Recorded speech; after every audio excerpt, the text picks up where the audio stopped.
Mehmet Masum Süer wênekeşek Kurd û li cîhanê navdar e. Gelek wêneyên wî ji aliyê welatên cîhanê ve hatine xelatkirdin. Ji aliyê Federasyona Nawnetewî a hunera wênekeşî û ji aliyê komeleyan ve gelek poşî hatiye dayîn. Weka hunermend an wênekeşek herî baş. Bi giştî 36 postê wî ji 200 zêdetir jî xelatiyên wî hene. Ew bi xwe mamosteyê dibistanê bû. Lê meraqa wî ji zaroktiya wî de ji bo kişandina wêneyên çanda Kurdî û xwezayiyê hebûye.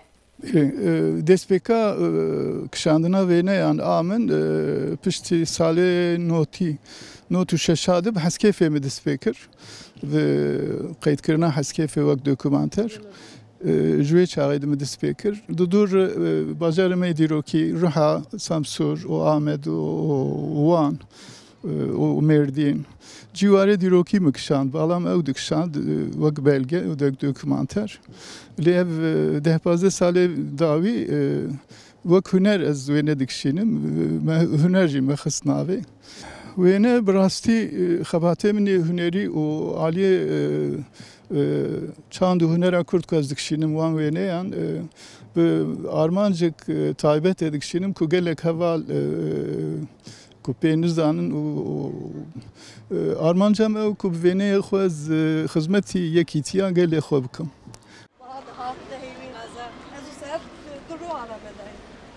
Wênekeşê navdar vêga giraniya xwedayî wêneyên ajalan ji bo ew jî di nava xwezayî de digere û wêneyên ajalan û tabiatê digire. Di dema amadekarina raporta me de jî rastî mar hat û wêneyên wî kêşa. Behsa hunera xwe û armanca xwe jî wîsatîne ziman û dibêje biriya wêneyan çand û erdnigariya Kurdistanê dide nasîn.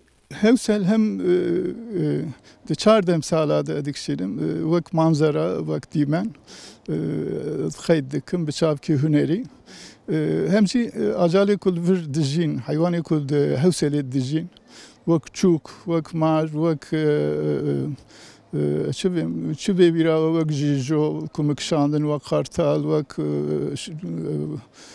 şahîn.